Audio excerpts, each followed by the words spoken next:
భారత ఫ్యూచర్ సిటీలో అంగరంగ వైభవంగా అంతర్జాతీయ వేడుక జరగబోతోంది. 2 రోజుల పాటు తెలంగాణ రైజింగ్ గ్లోబల్ సమ్మిట్ కు ఏర్పాట్లు వేగంగా జరుగుతున్నాయి. ఈ సదస్సుకు దేశ విదేశాల నుంచి ప్రముఖులు రానున్నారు. మొత్తంగా 27 ప్రత్యేక సెషన్లు, వివిధ రంగాలపై చర్చలు జరగనున్నాయి. సమ్మిట్ కు వచ్చే ప్రముఖుల కోసం ప్రత్యేక ఏర్పాట్లు కూడా చేస్తున్నారు. పలు రకాల స్టాల్స్ ను కూడా ఏర్పాటు చేశారు. ఇదే అంశంపై మరింత సమాచారం మా ప్రతినిధి చందు అందిస్తారు. నిర్వహిస్తున్న తెలంగాణ రైజింగ్ గ్లోబల్ సమ్మిట్ కు పనులన్నీ కూడా శరవేగంగా కొనసాగుతూ ఉన్నాయి. ఫ్యూచర్ సిటీలో ప్రస్తుతం మనం చూడొచ్చు.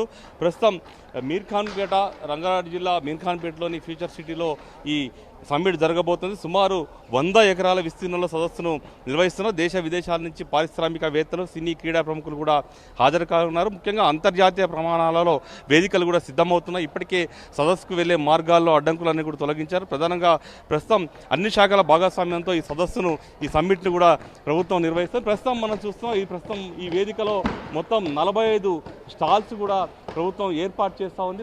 ఇక్కడ చూడొచ్చు క్రెడా, అంటే ఏదైతే బిల్డర్స్ అసోసియేషన్ సంబంధించినటువంటి ఆ క్రెడా సంస్థకు సంబంధించిన స్టాల్ ఏర్పాటు చేశారో, అదేవిధంగా పక్కన ఎంఆర్, అదేవిధంగా ఒకవైపు జిఎంఆర్ సంబంధించిన ఎయిర్పోర్ట్కి సంబంధించిన స్టాల్ కావచ్చు, అదేవిధంగా health, medical, family welfare department సంబంధించినటువంటి స్టాలు, అదే పక్కనే ఇందిరా మహిళా శక్తి ఉమెన్ ఎంపవర్మెంట్ పేరిట ఒక స్టాల్ను కూడా ఇక్కడ ఏర్పాటైతే చేస్తూ ఉన్నారు. ప్రధానంగా చూస్తున్నట్టయితే ఈ సదస్సులో మహిళలు, అదేవిధంగా విద్యా వైద్యానికి ఎక్కువ ప్రాముఖ్యత ఇస్తున్నట్టుగా మనం చాలా స్పష్టంగా అర్థమవుతుంది. ఇప్పటికే ఇందిరా మహిళా శక్తి కింద ఇటు మహిళలకు పెట్రోల్ బంకులతో పాటు వివిధ కార్యక్రమాలకు కూడా ప్రభుత్వం చేపడుతున్న నేపథ్యంలో దానికి సంబంధించినటువంటి స్టాల్స్ కూడా ఇక్కడ ఏర్పాటు చేశారు. వచ్చేటువంటి వాళ్ళంతా కూడా ఈ స్టాల్స్ అందరూ కూడా సందర్శిస్తారు. అందుకోసం దాదాపు 45 స్టాల్స్ కూడా ఇక్కడ డిపార్ట్మెంట్ల వారిగా కూడా ఏర్పాటు చేస్తున్నారు. పనులన్నీ కూడా శరవేగంగా కొనసాగుతూ ఉన్నాయి. ఒకవైపు చూడొచ్చు ఇక్కడ స్టాల్ను కూడా ఏర్పాటు చేశారు. అదేవిధంగా ఇటువైపు టూరిజం డిపార్ట్మెంట్ సంబంధించినటువంటి స్టాల్ను కూడా ఇక్కడ ఏర్పాటు చేశారు. ఇప్పుడే సిద్ధం అవుతూ ఉన్నాయి. లోపల స్పోర్ట్స్ అథారిటీ సంబంధించినటువంటి స్టాల్స్, అదేవిధంగా డిపార్ట్మెంట్ ఆఫ్ హ్యాండ్లూమ్స్, హ్యాండ్ క్రాఫ్ట్కి సంబంధించినటువంటి స్టాల్స్, అంటే మొత్తంగా ప్రభుత్వంలో ఉన్నటువంటి డిపార్ట్మెంట్ అన్నిటికి సంబంధించినటువంటి స్టాల్స్ అన్నింటినీ కూడా ఇక్కడ ఏర్పాటు చేసి వచ్చే వాళ్ళందరూ కూడా స్టాల్స్ను సందర్శించేలా కూడా ఇక్కడ సిద్ధం చేస్తున్న పరిస్థితి కనిపిస్తుంది. ప్రస్తుతం చూడవచ్చు మొత్తంగా ఫ్యూచర్ సిటీలో పనులన్నీ కూడా చాలా శరవేగంగా కొనసాగుతున్నాయి. ముఖ్యంగా 14,000 చదరపు మీటర్లతో కూడిన 8 ప్రత్యేక ప్రాంగణాలను కూడా ఇక్కడ ఏర్పాటు చేశారు. ప్రధాన ప్రాంగణమైన ఇనాగరల్ హాల్లో పాటు అనుబంధంగా ఉన్నటువంటి బ్రేక్అవుట్ సెషన్ హాల్స్లో మీడియా రూమ్లు, డైనింగ్ హాల్లు, సైట్ ఆఫీసులు, పోలీస్ శిబిరం, ఫైర్ శిబిరం తదితర ప్రాంతాలను కూడా తీర్చిదిద్దుతున్నారు.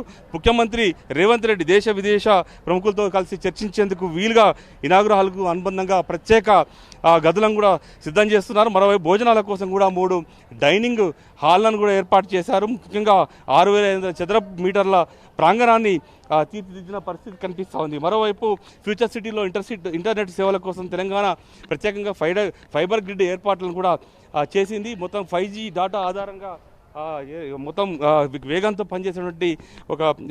వేగంగా పనిచేసేటువంటి GPS పరికరాలను కూడా ఇక్కడ అమరుస్తుంది. ముఖ్యంగా చూసినట్టయితే ఎలాంటి ఇంటర్నెట్ సేవలు అంతరాయం కలగకుండా అన్ని ఏర్పాట్లను కూడా తీసుకొస్తుంది. మొత్తం ప్రాంగణం అంతా కూడా దాదాపు 100 ఎకరాల LED స్క్రీన్లను కూడా ఏర్పాటు చేస్తున్నారు. మొత్తం 85 మీటర్ల వెడల్పుతో ఏర్పాటు చేసినటువంటి భారీ తెరలు కూడా ఏర్పాటు చేస్తున్నారు. ప్రస్తుతం ఈ చూస్తున్నటువంటి ఇదైతే రూమ్స్ ఉన్నాయి, ఇవన్నీ కూడా ముఖ్యమంత్రి, మంత్రులంతా కూడా ఇక్కడ కూర్చునే విధంగా ఇక్కడ డిజైన్ చేశారు. మొత్తం చూస్తే నిజంగా ఒరిజినల్గా కొత్తగా రూములు నిర్మించినట్టుగానే ఇక్కడ కనిపిస్తూ ఉంది. మొత్తం ఏసీ కండిషనర్తో కూడా ఈ యొక్క రూమ్లను కూడా ఏర్పాటు చేశారు. ఇక్కడ చూడొచ్చు కొత్త ఫర్నిచర్తో పాటు కొత్తగా అన్ని ఏర్పాట్లు LED లైట్స్తో ఇక్కడ ఏర్పాటు. ప్రస్తుతం మనం చూస్తున్నటువంటి ఏదైతే రూమ్స్ ఉన్నాయో ఇందులో ముఖ్యమంత్రి ఇక్కడ సేద తీరుతారు, ఇక్కడ ఉంటారు. ఆయన ఇక్కడ ఉన్నటువంటి ఏదైతే సదస్సు 2 రోజుల పాటు ఉంటుంది కాబట్టి సదస్సు సంబంధించినటువంటి అన్ని అంశాలను ఇక్కడ చర్చిస్తూ ఉంటారు. దానికోసం ప్రత్యేకంగా ఒక కాన్ఫరెన్స్ హాల్ను కూడా ఇక్కడ ఏర్పాటు చేశారు. ఆ కాన్ఫరెన్స్ హాల్లో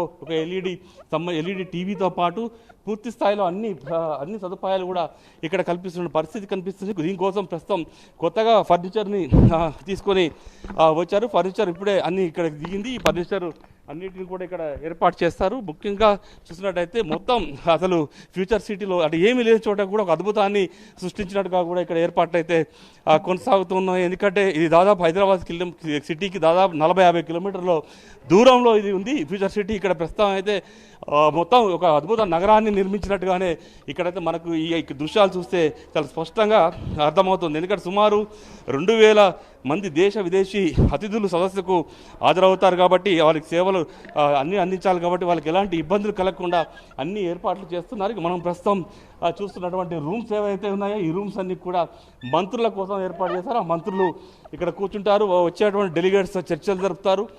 దానికోసం ప్రత్యేకంగా మంత్రులకు కూడా రూములు ఏర్పాటు చేసిన పరిస్థితి కనిపిస్తుంది. ఇక్కడ చూడొచ్చు ఈ తెలంగాణ ప్రభుత్వానికి సంబంధించినటువంటి లోగోతో పాటు తెలంగాణ రైజింగ్ గ్లోబల్ సమ్మిట్కు సంబంధించినటువంటి లోగోను కూడా ఇక్కడ ఏర్పాటు చేశారు. ఇక్కడ సీటింగ్ అరేంజ్మెంట్స్ కూడా చాలా లగ్జరీగా మనకు చాలా కనిపిస్తుంది. ఎందుకంటే పూర్తి స్థాయిలో ఒక లగ్జరీ లుక్తో ఇక్కడ రూమ్స్ అన్ని కూడా సిద్ధం చేసిన పరిస్థితి మనకైతే కనిపిస్తుంది. మొత్తంగా చూసినట్టయితే ఫ్యూచర్ సిటీలో దాదాపు 2 రోజుల పాటు జరిగేటువంటి ఈ సదస్సు సంబంధించి అన్ని ఏర్పాట్లను కూడా ప్రభుత్వం సిద్ధం చేస్తుంది. అందులో భాగంగానే ఎక్కడ ఎలాంటి అవాంతరాలు లేకుండా సదస్సును విజయవంతం చేయాలని కూడా తెలంగాణ ప్రభుత్వం భావిస్తూ ఉంది. వీడియో జర్నలిస్టు శ్రీకృష్ణతో చంద్రశేఖర్, ఫ్యూచర్ సిటీ నుంచి.